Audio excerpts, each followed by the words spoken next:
He told me one day, he said, you know, if we ever end up getting married, you're going to meet the queen. What do you mean I'll meet the queen? And he said, my family has a royal title. I thought super romantic. Danish deception. The only thing deceptive is how the hell y'all taking all these trips. There's a trip in every part, a trip or two, in fact. Monaco, Paris, Broken Bow, Cartagena. What? Where y'all get all this money from? Ain't now dollar in his account, but yet y'all catching flights. 34 cents in the account, but you in a villa somewhere. Catching flights and fraud charges, flights and tax bills. And you just soaking it up, believing every minute of it. And Crypto and Cryptisha, they better than me, because you'd have been hearing from my lawyer. How you catching all these flights and you owe me bread, 200 bands, and you in a villa, feet up? I just remembered Onyeka really said this man tried to buy her a stone, a real natural diamond ring, and she said, no, let's get something lab grown, because I didn't want him to think I'm here for money. I don't want him to think I'm a gold digger. Every step of the way, he let you know he's there for money. How dare you betray yourself like that? Babes, wake up. Splash some reality in your face. What do you mean I don't want him to think I'm here for money? You do realize if he was a royal, there probably would be some jewelry in his family that would have been passed down that he could have just handed you as an engagement ring, right? You're Nigerian, and your husband told you he was the descendant of a king, that he was rich, and he wanted to move to America. I waited for 3.5 years. White man did it in 1 week. I waited for 3.5 years. White man did it in 1 week. I said I waited for 3.5 years. The white man did it in 1 week. We got to get our act together, brothers and sisters. Danish deception. He's Danish. It's a white man, and you know what it looks like going back to Africa with a white man. You won, oh. You won. That motherfucker took $30,000 from me. Keep in mind, he still owes me $6,000 at this point. He said, can you send me $5,000? After some time, he talks me into loaning him the $15,000. I end up loaning him an additional $3K, not even a week after I had already given him $15K. I remember I gave him like a small amount, maybe like $3,000. We ended up going to Portugal for a week. We used my credit cards the majority of this trip. Your ex owes my husband $200,000. And I saw that there was a cash advance for $7,000. My little sister looks at me and she says, he took $3K from me. I find another friend that he owed $10,000 to. My coworkers that I used to work with, husband gave him $10,000 to. And what was in his account? 34 cents. And I asked Michael, why didn't you bring this up to me? He goes, well, Onyeka, you're Nigerian. Like, that's a scamming capital of the world. I didn't know if you were in on it.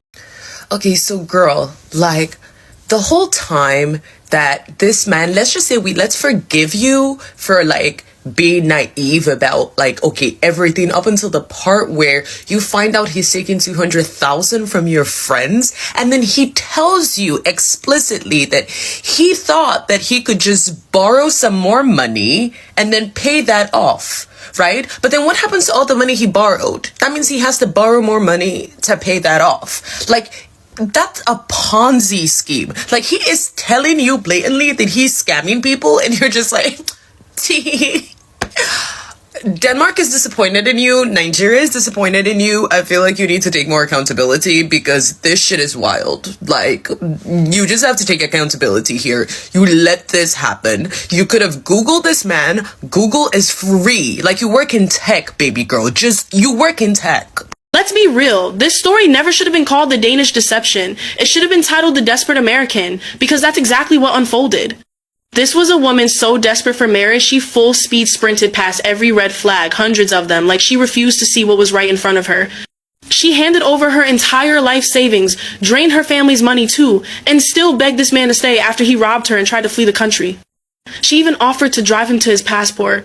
This wasn't a genius con artist operating in the shadows. This was a woman clinging to the tiniest illusion of financial security she thought she saw in a man she barely knew. And I promise you this. If a black American man would have told that girl, yeah, my family, we got millions and billions of dollars, and, you know, we can go to any hotel you want. We can do whatever you want. And I don't FaceTime for real. Should have been like, boy, please. Boy, please.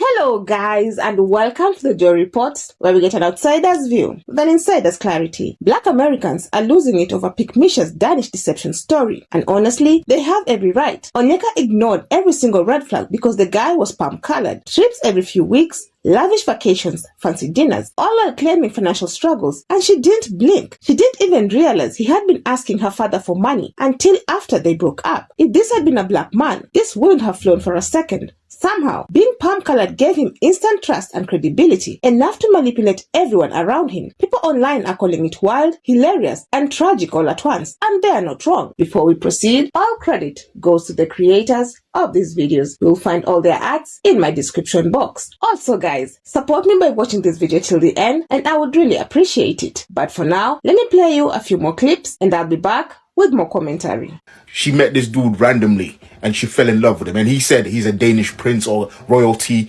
He was an Olympian, only to find out that this dude is a gambling addict with nothing but his height and his Lord Farquaad face. As a Nigerian woman, how do you let that happen? You're meant to be an expert when it comes to avoiding scams. You're Nigerian, bro. You're surrounded by scammers in your country. You know what I mean? The government scams you. People around you want to scam you. And you're rich as well. So it means you know how to avoid and to preserve your wealth. So how do you let some random tall Danish dude fool you? Huh? I don't get it. Is it the race? Is it the height? Because I'm pretty sure if it was a black dude, same height, come to you and says he's a Nigerian prince from the Edo or Yoruba, you'll be like, hell no, you're chatting nonsense. I know you're lying without even fact checking. So why did you not fact check for this dude? Huh? She's not a victim, guys. Somebody, a white man with blue eyes and blonde hair comes to you and says, I am a millionaire. I am royalty. Then the next thing he says is, I need $6,000.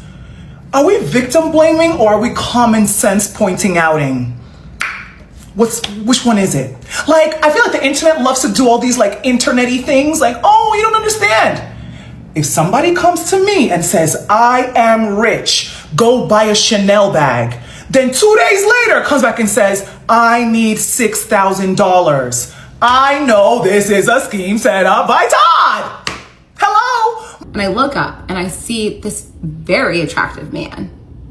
And the first thing that came to my mind was, this man looks like he is walking straight out of a Calvin Klein ad. And I'm telling you guys, 6'3", blonde hair, blue eyes, chiseled skin, so tan, muscles everywhere. I was definitely taken aback. Let's start with the $6,000. That's how it began. When they first started dating, he asked her to lend him $6,000, and she didn't see the problem. She knew he supposedly came from a royal family, or at least claimed to, but she didn't question it. Meanwhile, trips kept happening, vacation kept being posted, and social media painted a picture of this perfect, glamorous life. She was focused on the prize, the white prince, the European lifestyle, the image of success. Red flags ignored, broken promises overlooked. The manipulation here was insane. Onyeka even snuck out at 2 a.m. to check his bank account herself because she suspected he was lying about his balance. She had the password, went alone, and what she found was 34 cents, guys. And even after seeing this, it still wasn't the breaking point. That tells you everything about how blinded she was by the fantasy and the image of what she thought she had. Red flags weren't exactly subtle. He claimed his money was tied up, said his accounts were frozen by IRS or some legal issues. He supposedly translated bank statements from Danish to prove he had money. But if he is the one translating, how are you sure he's telling you the truth? Meanwhile, more alarming info emerged. Friends said the guy had gambling problems. Some say he had borrowed money from other people, money from her friends, family, even her sister. She realized she had married a professional international con artist, but she didn't break up with him. And that's the irony. He had to break up with her for her to realize that this was a deception. It's sad. It's embarrassing. OMG. I just finished watching The Danish Deception and I have thoughts and notes. First of all, it means a lot that her name is Onyeka, but she's calling herself Onyeka, Onyeka, Onyeka. I'm so sorry. Like, there's no amount of Americanism that's going to make you pronounce your whole name incorrectly. Like, it does tell about who you are. Number one. Number too. To get married to him and didn't tell your parents? Nah. Yeah, your man is a scammer. He's funny style, etc, but you two, you're funny style. I don't care. All this, I sent him money to send him money, auntie, kilo day. No, don't get me wrong. Like, I'm Nigerian. And Nigerian men, they do scam a little. I'm not gonna lie. They do love their little scam in 1 and 2. But I don't even feel like he had to scam you that hard. Everything he said, you believe. Everything he said, you believe. You people be for real? It's crazy how much weight whiteness and perceived status carried in this story. African parents paying for a wedding is rare. But for him, oh, they were ready. They were willing to contribute because he looked like a fairy tale and came with a backstory of royalty. This is the part that makes people online laugh and shake their heads. If he had been a regular black guy asking for the same money, nobody would have given it to him. But somehow, being white gave him a free pass to manipulate, charm, and scam. And the trips. Every few weeks, it was somewhere new. Fancy hotels, expensive dinners, trips to Europe just for content, just to flex for social media. Meanwhile, she knew there were financial struggles in real life, but appearances mattered more than reality. She wanted the validation, the image, the Prince Charming fantasy, and he knew it. The guy worked the optics like a pro. Every Instagram post, every flight, every vacation was part of the con. By the end, Onyeka had been scammed out of $300,000, money from her dad, her family, her sister, her friends, even a credit card that they shared. All of it gone. And she was still texting him that he was the love of her life. The guy broke up with her. Had he chosen to keep playing, she would probably still be caught in the fantasy, still sending money, still defending him, still ignoring every red flag.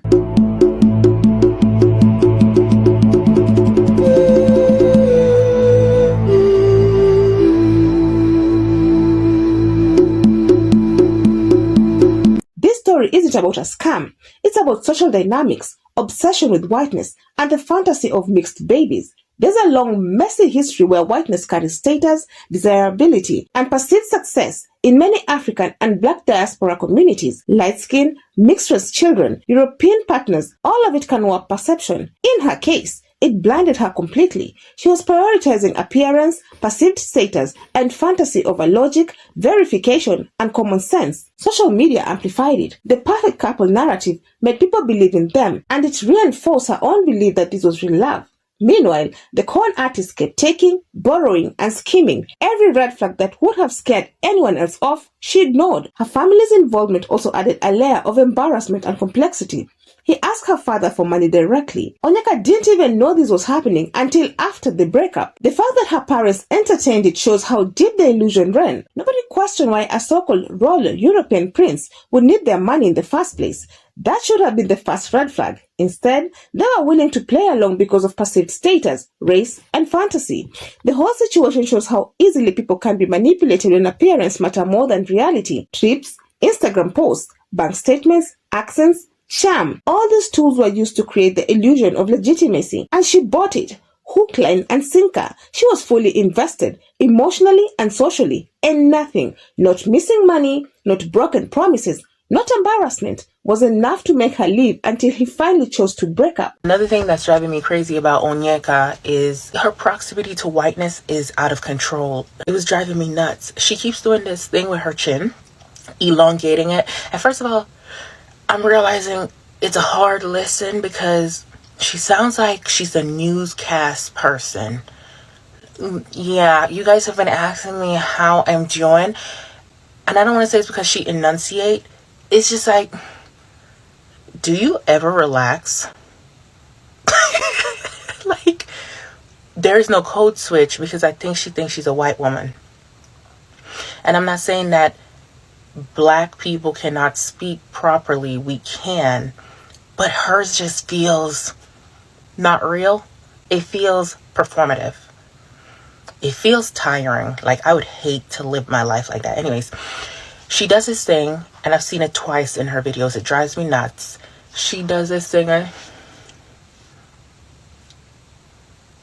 Like, I got it. I won. I got the white man, the blonde hair, the blue eyes. February, and in March he needed money. Yes. At the core, this is a cautionary tale. It's about selective blindness, obsession with status, and how emotional investment can completely override logic. It's about how social media and fantasy can distort reality. And it's about how a white European prince still carries a perception that can manipulate and blind people, even in 2025. So what's the takeaway? Always verify. Keep your money separate. Watch for red flags, and remember, nobody, no matter how handsome, charming, or European, deserves your family's trust until they earn it.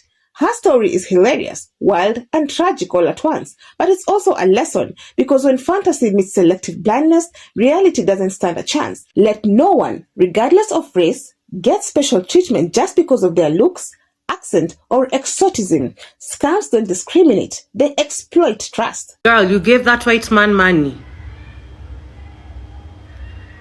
You gave a white man money as an African woman. You gave a white man money. Your African hands took your African money and gave it to a white man.